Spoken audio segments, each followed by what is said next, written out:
Hey everyone, and welcome back to the show. Today, I'm very excited to announce our guest for the day, Yishai. Yishai, thank you so much for being here. Thank you so much for having me. I really appreciate it, Suja.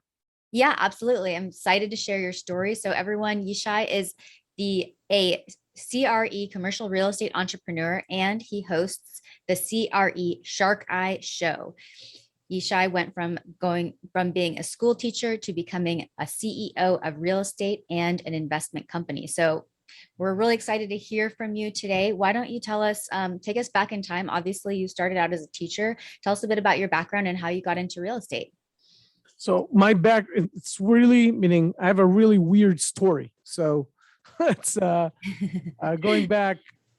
So for everybody, what I do today basically is I'm involved in, like you said, in commercial real estate, also in prop tech, very heavily involved in prop tech, property technology, and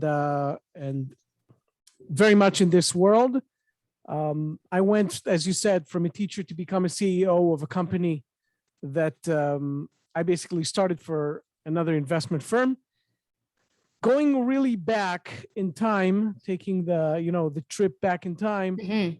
I was a teacher for many years. Meaning at the age of 35, it started with me meeting a friend, just bumping into a good friend, and he said, "You won't believe it. I read this book. I'm taking all these courses." And I'm like, "What are you talking about?" He says, "I read Rich Dad Poor Dad."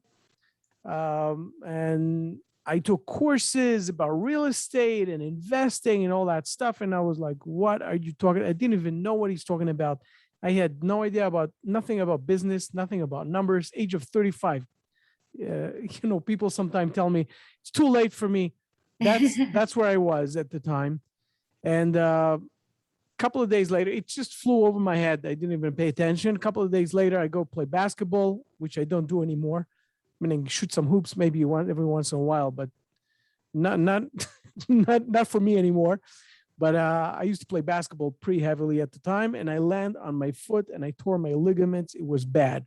So you're forced to sort of lie down in bed with a leg up and do nothing. And it was pretty graphic. But anyways, I'm there, and YouTube was there at the time. Meaning, it sounds like I'm ancient, but I guess I am a little bit. So, and I start watching movies, and all of a sudden I bump into this guy, Robert Kiyosaki, and learning about Rich Dad Poor Dad. I got the book, I start reading it, and I got acquainted into the investment world and what it is, and real estate, of course. Very shortly after, meaning shortly after I signed up to this academy. It's an informal academy. Real quick, Yishai, just a quick question. But So, what was it that kind of inspired you to want to even look into this path? Were you getting tired of being a teacher, or were you feeling burnt out? What was going on for you? no, I was not burned out. I love being a teacher. Until today, I love to teach. But in the teaching business, quote unquote, you become an administrator eventually, go into being administrator, and you manage things, and it's not so fun anymore for some people, for me. And at a certain point, all of a sudden, you start learning about money, and you say, "Wow, there you have to learn so much, and I don't know that much." And having the whole concept of money working for you, an investment concept, and you say, and the more you learn, the more you understand. You don't know, and that's what drew me in. But eventually, so I went to lectures about money, which was exciting and interesting as an investor. But I think the most exciting thing was to get to know real estate. And all of a sudden I fell in love with real estate. So I took a course about, for example, how to buy a single family home or a condo, that kind of stuff. And from that, it went to financing and to mortgages and financing, and then to the multifamily, the more commercial side of things, the development. I started learning development. I took course after course after, just for fun. And it started with me investing on my own and doing my own thing. And I went into a bit of construction and got involved in in all kind of stuff. But it was on my own. It was not as a guy who works in it. Meaning, I was still an educator, but I did it on the side, and it was nice. It was fun. I did really great stuff with it. And just like another quick Did really question, well. just another quick question for you, like growing up in a different country than, most of us who are in the US, were you like concerned about your retirement, or were you concerned about just like in terms of wanting to make your money work for you, what was it that was like speaking to you particularly? So just to clarify, I am from the US, basically. Okay, Meaning got it. so I was, um, everything was focused on the US always, meaning even as an educator, I was in the US. Then I came, basically at a certain point, I came to Israel and I lived in two countries, but the business was always the focus on the US. Mhm. But so the retirement was always there, but it was not, to me, it was more of, what am I going to do with myself? It's not only the retirement and the money. It's, I want to do something different. I want to do something more. At a certain point, I fell in love with real estate and I said, I want to do that as, for a living. So I went to that academy and I wanted to meet with that, an advisor from Mhm. that academy. And I said to him, listen, maybe you can help me. I want to really start a new career. I was 36 at the time. And he said, bring your resume. Brought my resume. He looks at it. He said, you're a great educator. You have a great resume as an educator, but you have zero experience in real estate, professional experience in real estate. Maybe you invested a little bit, but you don't have a professional experience. You have zero chance to get into it. And at that point, I was really bummed out. It burned me up. And he said, you have no chance. Just give up on it. Just do what you do and invest. That's so And sad. I'm sorry that you got that message from somebody. and it was actually great because it burned me up to a point that I said, I'm going to prove him wrong. And thank God I did. I called everybody I knew.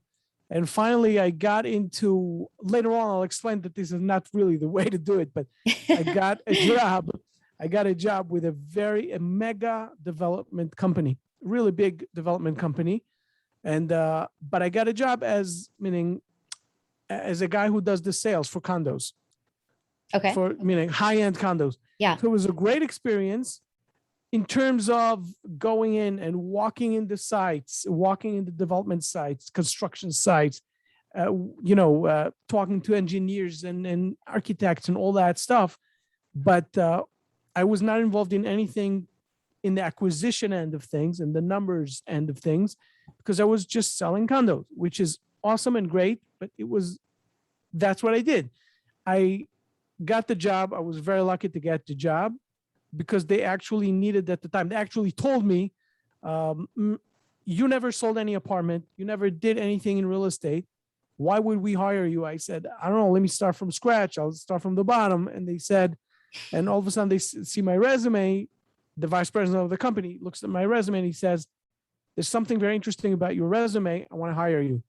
And later on, I understood that I have connections with certain communities which served them for selling those condos and all that stuff. So that was very helpful. I did that for 3 years. And that really was the acquaintance into the real estate world. Okay. And was this in what part of the US? That was mostly selling condos. Okay. And selling condos in New all kind of York? areas, in all areas. Okay. But it was my side at that time was getting the buyers, finding the buyers. Yep. So I had to go around to find communities and, making the ties and connections and all that stuff.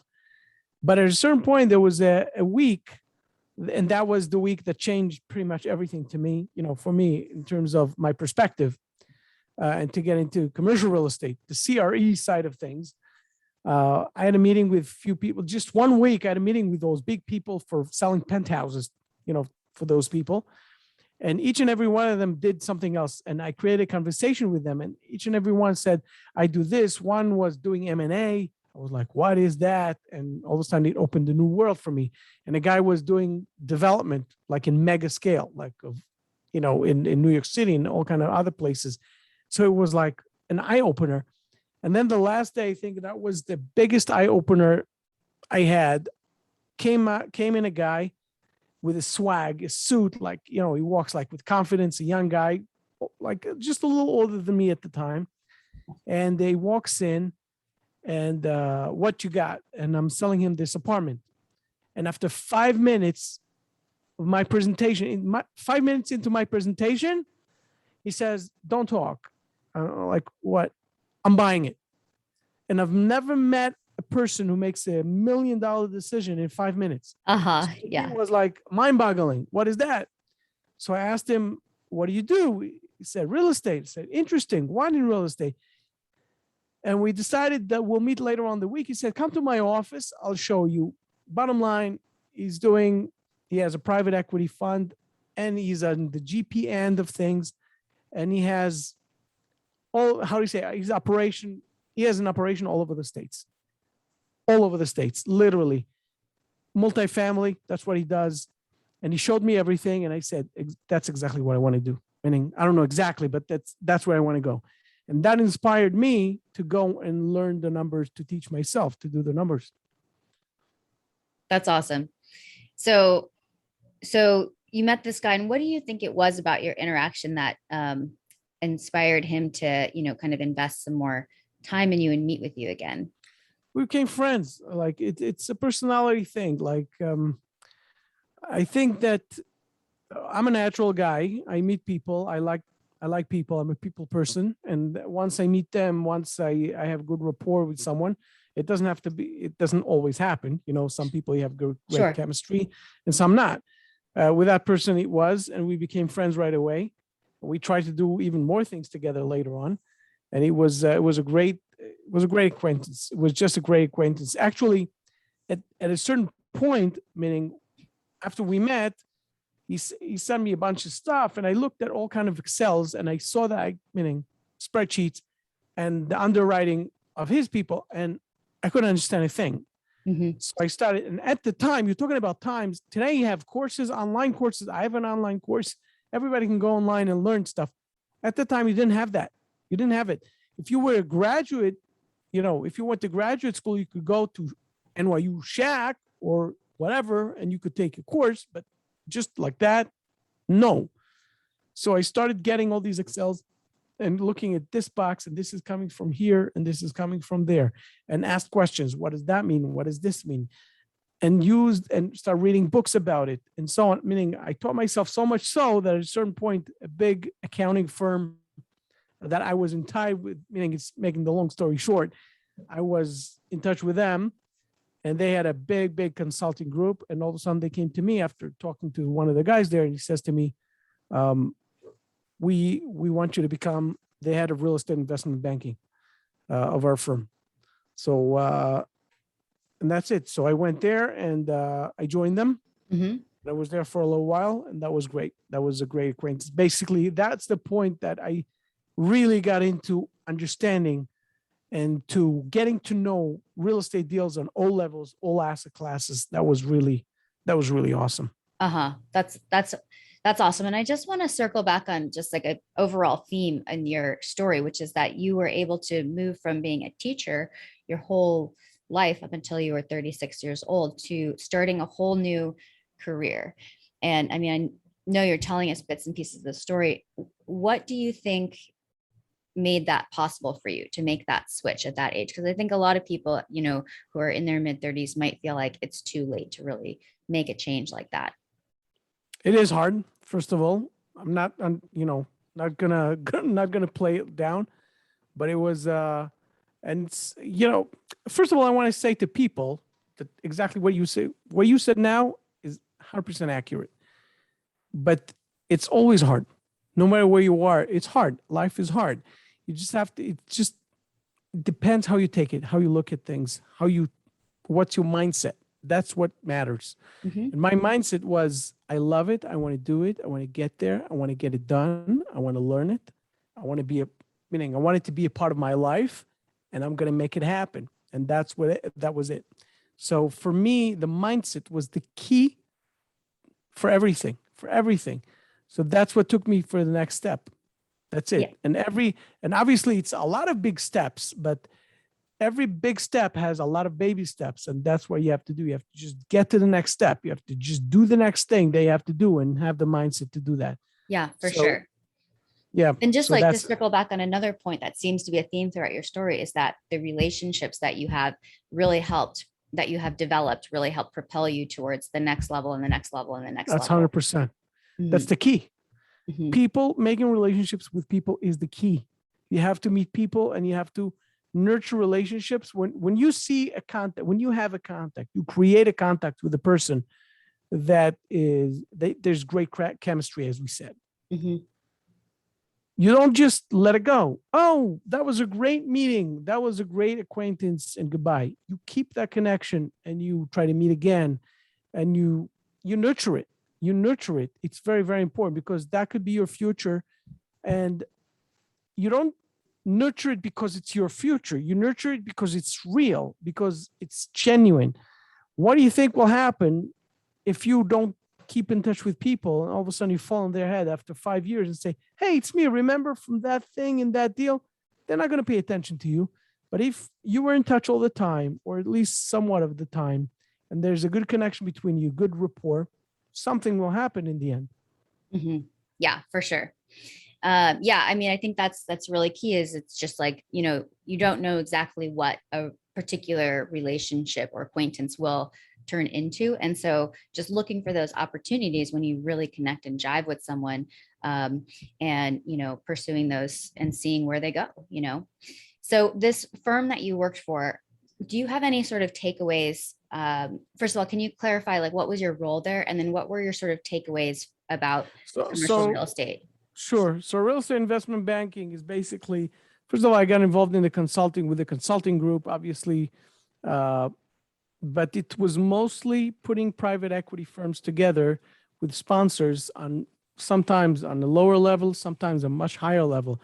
Lower level means what? $5 million deals. Some of them were $100 million deals, meaning being involved in that, and uh, even though some deals didn't happen, obviously, but being involved in that and seeing the spreadsheets and having all this information coming to you and being involved and talking to all these people and putting it all together and understanding what is split with the GP and LP, what this guy expects from that guy, and just to finding, to sourcing deals, to find a better deal than the other deal.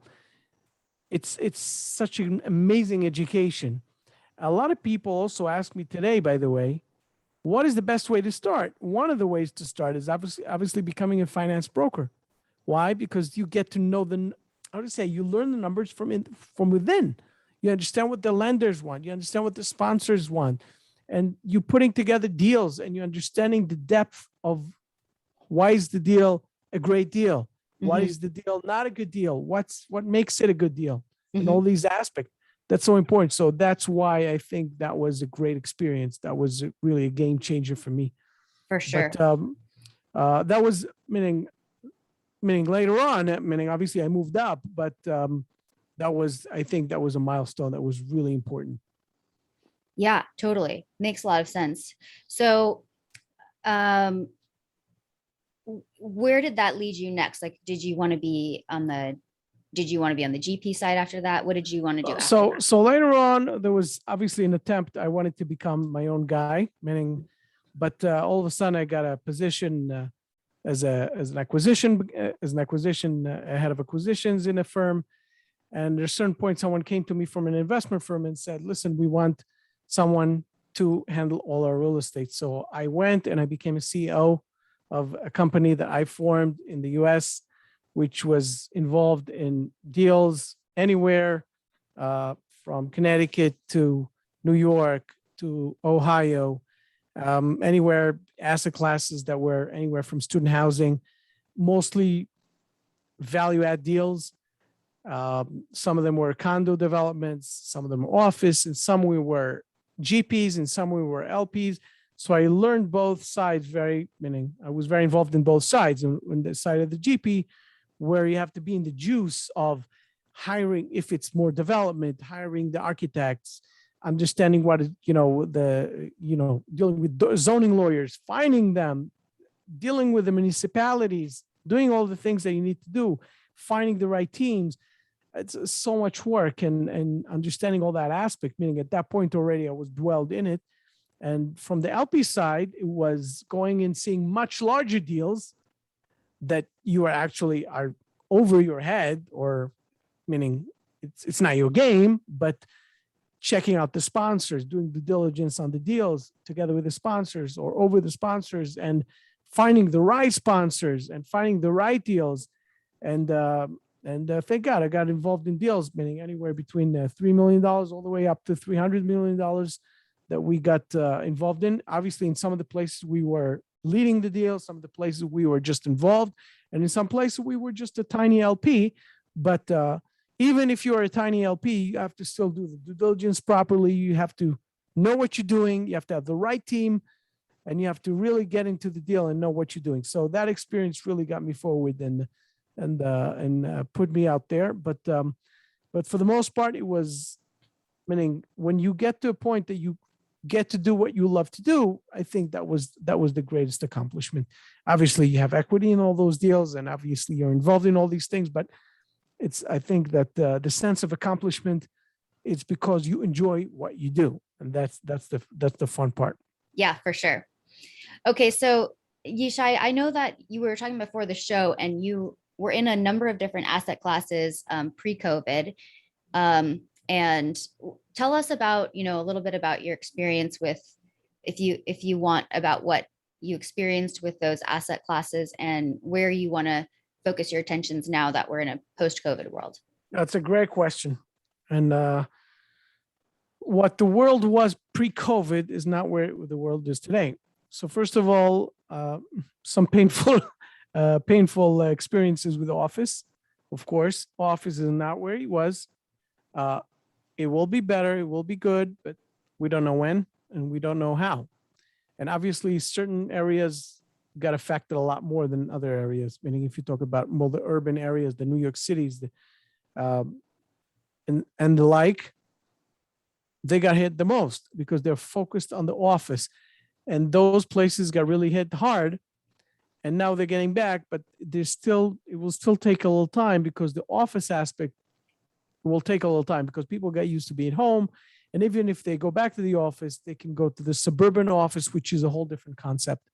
So there's so many things that are happening with that asset class that I got so excited about pre-COVID. And I'm not saying I'm not excited about that, but I think that due to the fact that it's an unknown right now in the markets, I'm not so excited to go on it.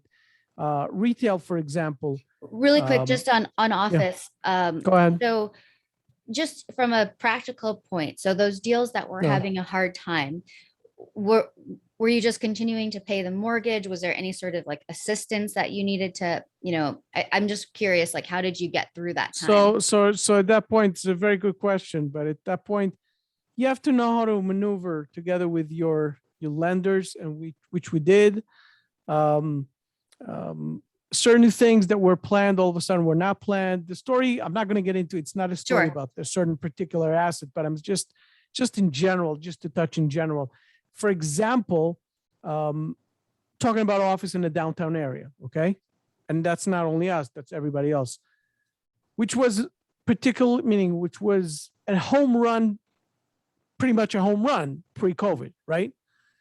Get there, find that it's prime location, it's great, and so on and so forth. Okay, it's urban, it's great.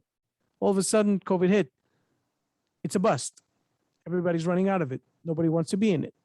What are you going to do with it? And that's exactly what happens when you have people standing in line to lease it, and all of a sudden they're all gone, and you have a whole plan to rehab, and the TI, tenant improvement, is all based on what type of tenant you're going to have, and all of a sudden they're all gone.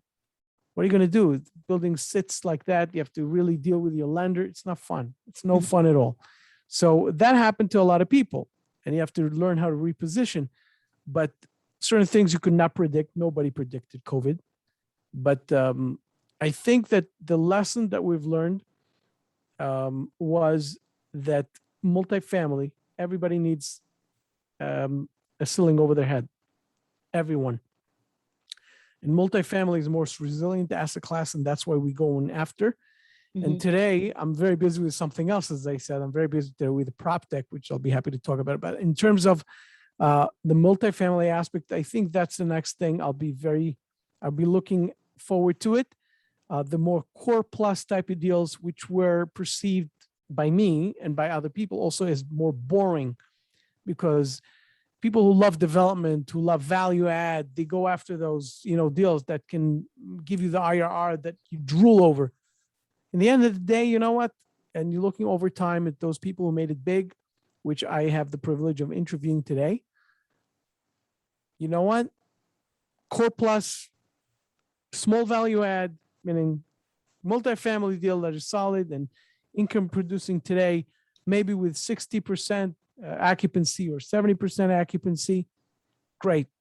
You know what? In a good area, obviously it has to be checked, every deal individually and so on.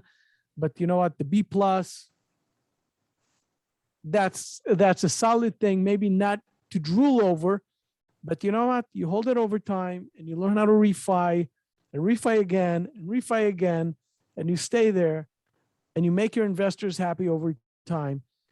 How do you say? Slow but steady. You'll get there. Yeah, totally.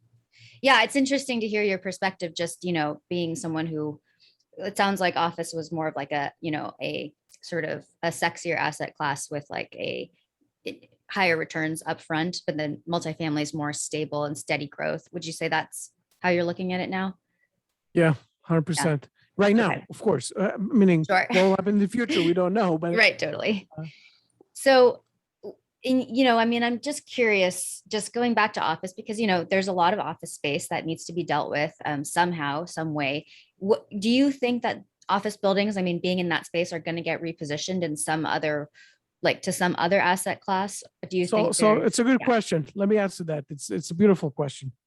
So first of all, going in talking about office specifically, you have different types of this asset class, just like every asset class, just like retail has, single tenant and so on, and has multi-tenant or strip malls and stuff like that. And just like multifamily has X amount of units and that amount of units in different areas and buildings that are high rise and building in complexes, they're totally different types of deals, right? Same as office.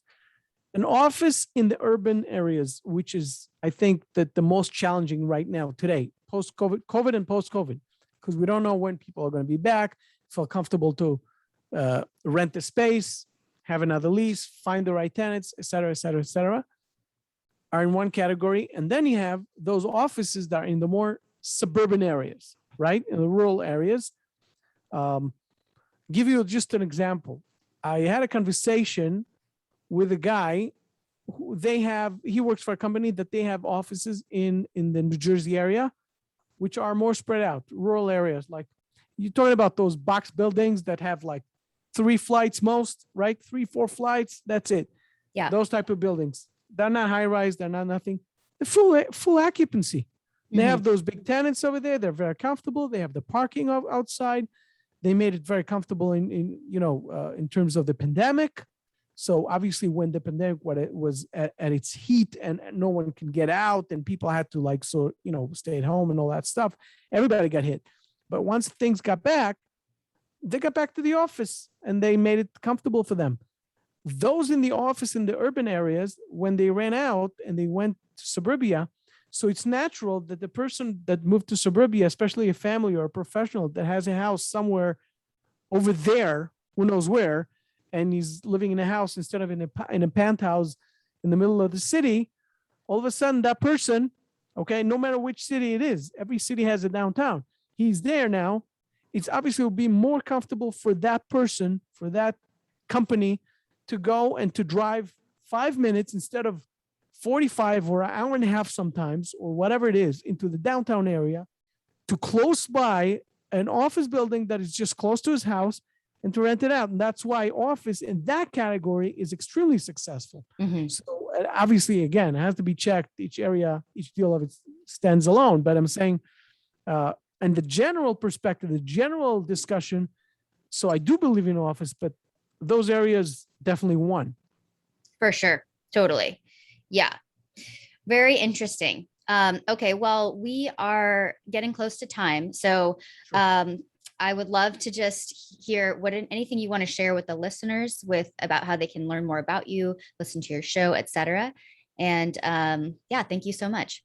So first, thank you so much for having me. That's first of all, and definitely share with everybody. I have a show that is called the CRE Shark Eye Show, which focuses on commercial real estate, and everyone can find it. The CRE Shark Eye Show. My name is Yishai Breslauer. You can just Google it and find it, and obviously I'll give you all the links, and they can find that. I'm heavily involved in prop tech today. Oh, right. Helping certain companies to going to the market and to find investors and stuff like that. Can you So I'm just heavily- explain that?